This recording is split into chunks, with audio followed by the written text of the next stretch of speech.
Hello and welcome along to another episode of this FM22 One Club story from Hemel Hempstead Town with me, Daniel. It's past 69 today and we are back to finish the championship season with Hemel Hempstead. And I'm afraid it's going to finish in disappointment. Despite being top of the league almost at the halfway point this year, we go into the final two games officially out of the playoff mix. That fate was sealed in the last two games as we conceded later equalisers against Sheffield United, who are in the playoff mix, and Fleetwood, who are battling for survival against Preston. But today we will be facing our Twitch side Derby County and last season's League One champions Charlton, who are also in mid-table just below us.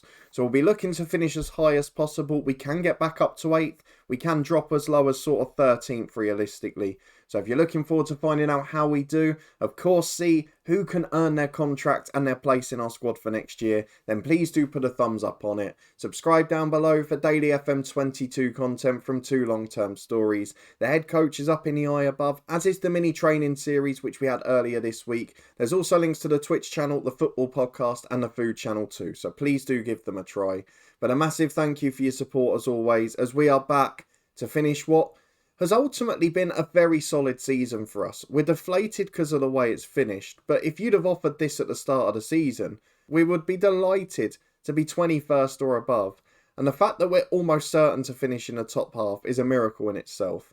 We have got to get work done for next season. Of course, in a couple of days' time, we will have a big season review where we look at some of the stats from this year and look ahead to what we want to do this summer. We have got contractual situations to sort out, but first, we've got transfer news. Rodell Richards is joining permanently this summer. $3,000 a week for a striker who has scored 13, I think, in the championship. Yeah, 13 goals, 9 assists. You're not going to get someone of that quality for less than the 140 grand future fee we're paying and on a $3,000 a week contract. I'm delighted. We've also wrapped up a loan extension for Scott Egan. We tried with Thornley, but at the moment he's still rejecting us. We'll see what happens on that front. We've also got some new deals tied up. Camoy Richardson for a further 3 years. We've managed to extend a couple of others too, the likes of Alidor Hamilton, the likes of Albie Armin. We have also got some transfer news for the summer. And those of you who can cast your mind back to the January transfer deadline day special will remember this name, because we have taken a gamble for 170 grand on Stefan Bajcetic, who is from Ibiza. We tried to sign him and Kofi Baumer with an hour to go on deadline date, sort out those defensive problems. Baumer rejected us, he's gone elsewhere for the summer, but we have managed to wrap one deal up. We haven't got a full scout report on him, we don't quite know how good he is, but he's got great positioning and he's a good tackler, so I knew he was going to be alright. And if the worst happens, we've got a good backup holding midfielder. So for a little wage and for a little transfer fee, again, it's the market we're working in, and I'm really pleased with what we've done. It's going to be fun playing Derby, who of course we manage on Twitch regularly in our live stream series. They're still getting 27,000 as a mid-table team at Pride Park. But let's see what 11 we can put together. I want a few of the youngsters in where possible. We're doing what we did last season. So I've kept Taylor in just because we were in the playoff mix, but now we're not. I'm going to bring Doyle in from the start. Bennett, Sharif and Mateus are the two fullbacks that are going to be in the squad. We've left out McDonough, who's going back from his loan this year. The midfield four is fairly settled, but Doyle's had a couple of poor games. So in comes Leon Bullock, who will be looking to sell in the summer. Camoy Richardson will join in for Alidor Hamilton. And on the bench, I am going to make the one change. I'm going to bring Ferris in for Arthur Reed. And that's going to be our squad for the first of today's two games. So we've got G-Cock between the sticks. Bennett, Sharif and Armin the fullbacks with Doyle and Thornley as centre-half. Egan, Richardson, Hazeman and Bullock the midfield diamond. Jones and Stutter, who's not had the best start to his time at Hemel Hempstead up front. We got excited when he scored on his debut, but only 2 more added since then. Let's go and get into this game though, and see if we can finish the season in style. It's our final away game of the year, hopefully, and get the same result as we did in the first one. And these are the lineups. Just one familiar name in that starting 11 from the start of the save at Derby. And it's Louis Sibley, a man we couldn't hold on to on Twitch, but Derby County have managed to keep him. Steve Morrison in charge. Sean Ruffin, a really good young defender in game. Jack Taylor from Peterborough, now the skipper. And then on the bench, they've got a few good ones as well. Mendes Gomez, a Luton player in real life. Daniel Bentley, a decent keeper. Chris Willock, Tom Edwards. There's quality on that bench. So let's go and get into the first half. Hopefully, We can tell the lads the pressure's on Derby. We've got nothing to play for now. Go and feel free. Show what you can do. Well, a quiet start, but with 10 on the clock, we're playing out from the back with Zach Geacock. Plays a 1-2 with Doyle, who gives it away. But it falls for Richardson in the middle, and that's a lovely ball. Ruffin just beating Ricky J. Jones to it. I've got to be honest, he's not been the same player since he came back from injury. We will have a look at the form in between the two games. Of course, it is irrelevant now. But really, we could do better. And at the back there, that is just atrocious. We've got away with one as it goes wide of the post. And that's appalling. 5 shots conceded in 12 minutes. This is going to be a very long day if we defend like that from the straight ball. As Ruffin in the centre circle to Georgiou. Out to Taylor and Gillard on the right. Being closed down by Armin, who's had a good start, but he can't prevent the cross there. King misses it. It falls for Joseph. And that's a stunning save from Geacock, who continues to perform above the odds. Well, 10 to the break. It's getting fun at the bottom. Fleetwood, who were the favourites for relegation behind us, don't forget, look like they might survive now too. As Stutter releases Bullock on the edge of the box. Lovely curling effort. Just wide of the post. We get away with one there to Derby. It's the first shot we've really had in anger in a highlight, but still 0-0, and the host definitely the better side. As Bennett Sharif throws into Scott Egan. Time on the ball. Finds his fullback again. It's a big ball over the top. Stutters onto it. Got a booking somehow, but he's in one-on-one there. And he's missed another one. Oh, this is getting frustrating now. We've had a couple of really good chances towards the end of the half. We've not been able to take them. And at the break, it is 0-0. But given the first half an hour, I think we have to take that. We've got all the lads inspired. We've got them all motivated. Now, please, give me a big response, second half. Armin with a throw on the left. A cross, from the left to Richardson, which is cleared away. Not sure why. I thought that was a throw-in. As Sibley brings it away downfield to Ogbeta and Joseph. Derby comfortable on the ball. We know that. They're playing very direct. And they're in again with Georgiou. And it's a great save from Geacock. He's getting me doing the fist pumping all day. He's been absolutely brilliant when it's come to one-on-ones. The corner kick's taken again from Derby. Fagan up, loses to Egan. Crucial to keep him for next year, because as well as being that great holding midfielder, as well as knowing the club well, being a leader, being an influential player, he's also got that height. And from set pieces, he is crucial in both boxes. As Doyle gets it from the short goal kick again. Big hoof over the top towards Jones. Georgiou gets there first to Sibley. Up towards Joseph and left to Ogbeta.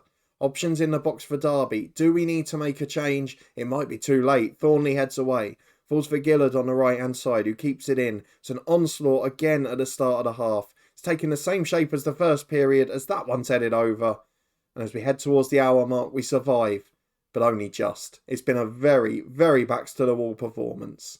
And with 25 minutes to go, it looks like we're getting caught by that press again. I mean, Doyle's just not comfortable playing out from the back, is he? It's a really poor mistake on it there, as Gillard finds Fagan. Goes wide again, it's kept in, wasn't the best ball, into the box towards Joseph, who heads over. And it is substitution time, I'm afraid. We are going to take off Bullock for Kamari Doyle. We're going to take off Stutter for Rodell Richards. And we're going to take off Bennett Sharif, who's nervous, for Mateus. Came back from the winter tournament with Brazil under-20s, and he was struggling for fitness and fatigue. So we just left him out a few weeks, let him recover. And now he's starting to make some sub-appearances. As Jack Taylor, lovely ball over to Fagan. We've conceded a lot of late goals in recent weeks, but Mateus does really well to head away there and prevent it. Jones goes over the top. He looks offside, Richards. Must be off, surely. He's not. It's saved. It's behind for a corner kick. I'm not sure how he got away with that. It looked miles off. As it's a corner kick for Armin from the left-hand side. Outswinger to the back post. Egan up. We talked about his threat, but this one's headed over. It remains 0-0, but there's been enough chances for both sides here. Armin with a throw on the left again to Richards. Got to say, it's one of those end-of-season games that hasn't sort of fallen flat. You wouldn't say both sides are on holiday. There have been plenty of chances at both ends. Stevens with a big kick over the top towards King, who's looked to throttle match. Thornley heads clear as far as Fagan. Down the right-hand side he comes, gives it away to Richards, and now Ricky J. Jones. Got to release him again there. Goes back to Doyle, but it's behind him. Doyle carries it though. We know he's quick. We know he brings the ball forward well. Goes back again, loses to Fagan. It's just a little slow on the ball. King holds it up. Thornley does well. Doyle, I thought that was an under-hit header. Back towards his keeper, he gets away with it. And this has been a very long highlight with not a lot happening. So I'm assuming it's going to end with a goal. Haseman goes back into Scott Egan. He's been robbed of possession again. Why are we so slow on the ball? Kyle Joseph puts it in, his 9th for the season, assisted by King. But how many times do you want to get caught in possession in your own half? Something that rarely happens to us. But maybe we have just run out of steam in the Championship because we've given the ball away so many times and we've given late goals away so much in recent weeks. Though we're back with Derby just a moment later as King on halfway gets it to Fagan. Willock the sub, the fresh legs gets in behind, holds it up on the left side of the box. Back to Taylor, and if anything, Derby look the more likely to add another. Ruffin, very good young player in real life, to Sibley. Up towards King, good volley. I thought he was off personally, but it's given. Maybe Mateus just playing him on. Is that the language barrier? Is that the communication? I don't know. It's been a poor game at the back. We've not been good defensively, probably since November. And it's 2-0 to Derby. A comfortable win for them. And the slide continues, I'm afraid, as Armin picks it up. Finds Haseman over to Ricky J. Jones, who I'm pretty sure was offside. He puts the ball in the back of the net. I was waiting for the linesman to come into shot, but we didn't need to. It's disallowed. It's 2-0. And we're into 3 minutes of stoppage time. Just don't let it get heavier, because that would be harsh. Richards releases Ricky J. Jones. Wouldn't mind a consolation goal. Give the fans something to cheer. Jones into the box. Crosses for Kamari Doyle. Into Rodell Richards. That's a really well worked goal. And for Richards, joining in the summer, really good to see him on the score sheet. And it makes the scoreline look a bit better, doesn't it? Although we might be conceding straight up the other end. Blockbuster finish here. Ruffin delivers. King's up. Thornley heads away. Jack Taylor recycles it up to Joseph. Into the box to Willock. And there you go. We can't even get the consolation for 1 minute. We have to concede another. 3-1 Derby. I think we know for the summer, defence needs to be improved. Let's go and skip ahead to the final game of the season. We're at home to Charlton. Should be a nice one at Kenilworth Road. And we'll also have a look at our recent fixtures so you can see just how bad this defence has been. Fitness test time as we are back for the final game of the season. Again, we're going to give youth a chance. We're going to stick with the ones who are going to be here permanently next year. But we've still got a chance of finishing as high as 8th because it's getting very congested in this middle section of the Championship. We can finish anywhere between 8th and 11th today, which is an incredible achievement. And Ricky J. Jones, 3rd top scorer in the league, he'd like to keep that up if possible. I do want to very quickly show you the other results, as much as they're pretty much unimportant now. We have gone 6 without a win throughout the whole of April, including that Derby game we just witnessed. We've had a few opportunities to win games, but ultimately those wins turning into draws, particularly at home, are the ones that have cost us promotion or a chance at the playoffs. So away at Preston, we lost 2-0 to second half goals, both after the 65-minute mark. And the first was Carlton Morris, who, for anyone who was here last year, will know he is an ultimate legend of FM21's head coach. Against Bristol City, a former side we managed this year in the head coach, we went 1-up through Alador Hamilton early on, blew it just before half-time, and even a late red card wasn't able to help us out. A 1-0 defeat against Fulham, 10 minutes to go on the clock. A 2-2 draw against Sheffield United, with 1 minute to go. They equalised after Jones and Stutter had got one each. A 1-1 draw at home to Fleetwood, 94th minute, costing us a chance to make this episode an important one. And then obviously you just saw the 3-1 against Derby. So maybe just a sign that fatigue has crept in later in the year. If you consider just how good we were earlier in the season, there is a very clear shift in momentum. But let's go and get into the fixtures and to the final game of the season. A lot of thinking to do ahead of the summer. We'll of course do plenty of that in the end of season review in 2 days' time. But in terms of the 11, I don't know if I want to change much from the start. I think we were pretty decent last game. I'm going to bring Doyle back in for Bullock, who wants out in the summer. Richards in for Stutter, who's not been great in recent weeks. And I'm going to leave the rest as is. So 2 changes to our starting 11 and see how we finish the season against the other side that came up automatically with us last season. Well, kick-off time, final game of the season at Kenilworth Road. It's a good Charlton team. They've got Cisco in charge, a good manager. Kieran Slicker in goal, someone we've managed in the head coach before. Sonny Carey, really good midfielder at Blackpool in real life. Daniel Ballard on the bench, someone we've got a Derby in our Twitch streams. And even the likes of Ellis Chapman, who we've managed in the lower leagues before. Charlie Kirk, another good footballer. They're full of them actually. They're a pretty solid side. So let's ask the lads to end the poor run. It's the final game of the season. There's over 7,500 here. Let's enjoy it. Although that mood might change very quickly because we were back with Charlton in possession, but it's given away to Camoy Richardson. and Jones finds Egan and Haseman. Really, I want Jones playing on the shoulder rather than dropping into his own half and defending, but seems to be becoming more of a pattern as we've struggled in recent months. As Doyle plays into Richardson again and Haseman, Kamari Doyle probably going to have a big role next year if Bullock does force his way out. Jones releases Richards back into Doyle. How on earth has that not gone in? It deflected off a defender on its way to the keeper. The keeper then made a good save onto another defender, and that one was cleared away. And now, what we don't want on the last day of the season is a big injury. 8 minutes in for Ricky J. Jones. He's not coming off unless that's pretty bad, is he? So I'm going to bring Richards on alongside Stutter. I'll switch the roles. But that is a big worry. It's one of the few things I really didn't want to happen today. As Haseman again on the attack. Stutter gets it to Armin. Cleared away as far as Egan. But we've got them camped in. And you need to remember, Charlton are a side that battered us to the title last year. And they beat us really convincingly in one of the 2 league games. So to be in this position where we're able to get in the ascendancy, compete on a level playing field, and finish above them in the league. All really good achievements. Egan heads that one wide. The set piece threat there again. But all I'm doing now is worrying about that injury because it just cannot affect next pre-season. And even more alarmingly now, we've got a free kick to defend. Dangerous position, 25 yards out, just wide of the post from Charlton Athletic.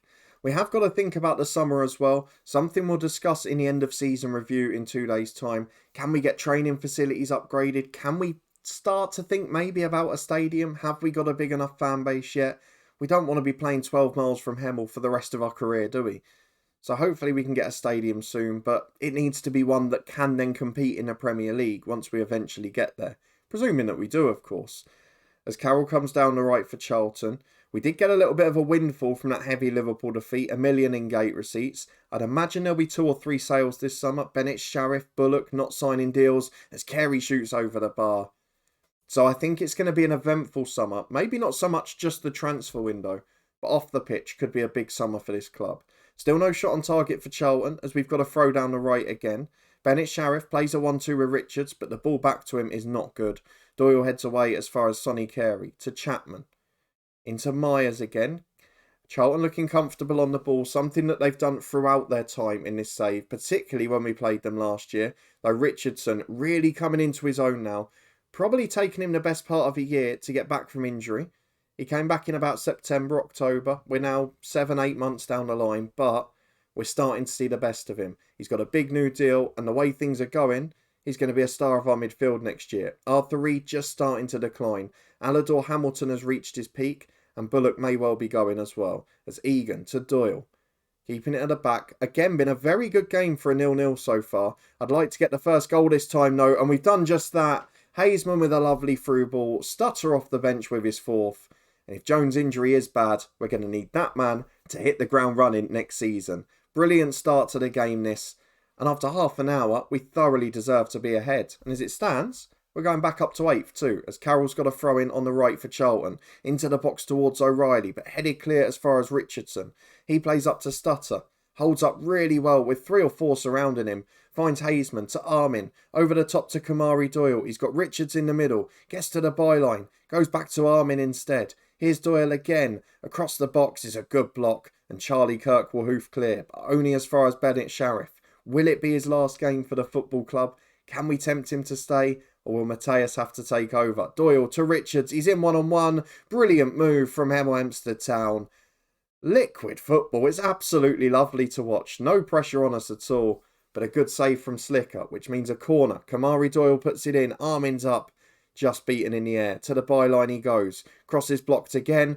Another corner. Utter dominance. One of the best performances we've seen in many a month. And hopefully we can make it count with 3 or 4 goals. Up to the back post again. Egan heads over the bar.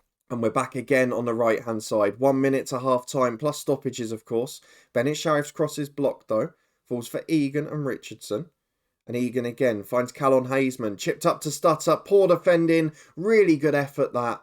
Composed, played it under the keeper, opened out his body, but hit the post. And he was unfortunate that it just chose to bounce away. At half-time, though, we lead 1-0. Charlton have been well and truly outplayed. And maybe that shows how happy we should be. The comparison from last year to this, the progression has been a different scale for us. We're up in 8th place at the moment, we're looking really good for it, and I'd love to hang on, but are we going to have the late problems again? Carroll crosses, headed down onto the line, and Ellis Chapman puts it in. It's poor defending at the back again from Hemel Hempstead. We need to do such work on that defence.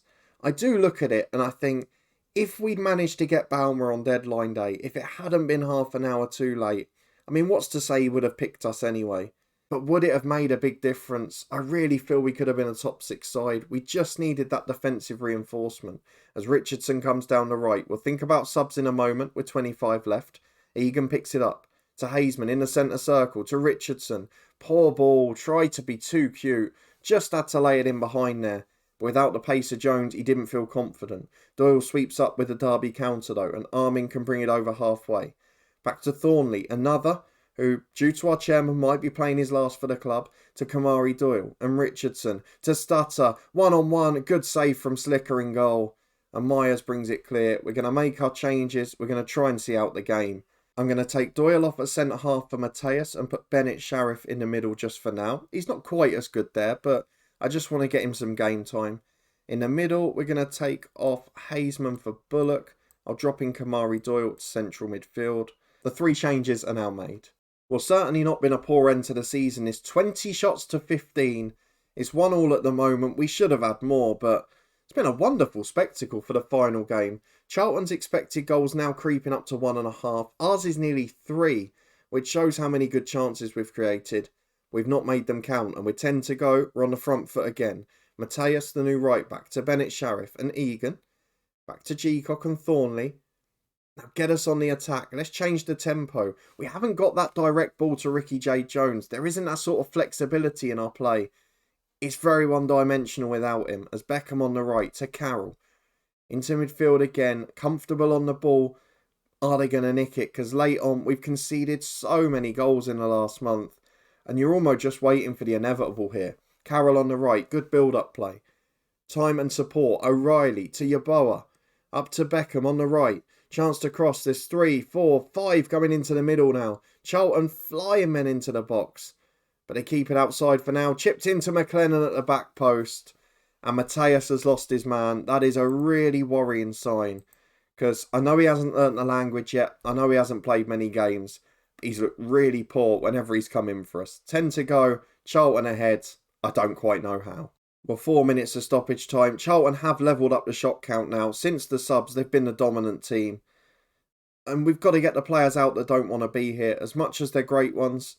The likes of Bullock holding us back now. And Mateus, very much a warning sign for next year. So we finished with defeat, which is a shame. We finished with 7 games without a win, which could be a worry for the start of next year.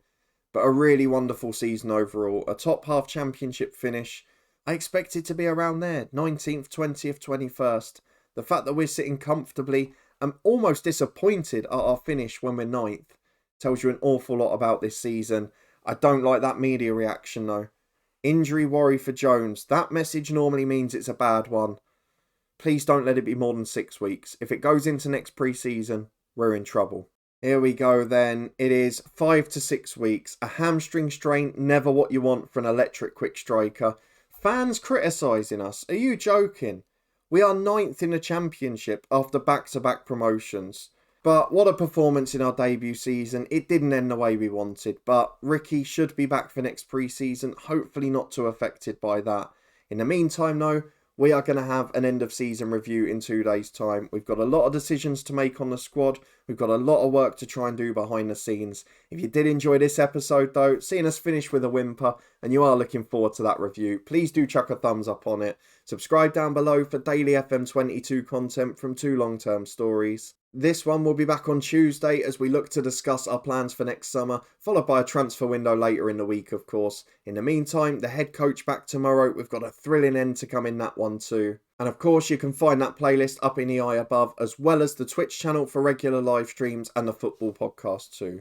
But just above my head, you should be able to see the mini training playlist we had last week. A massive thank you for your support as always. And hopefully, I'll see you next time.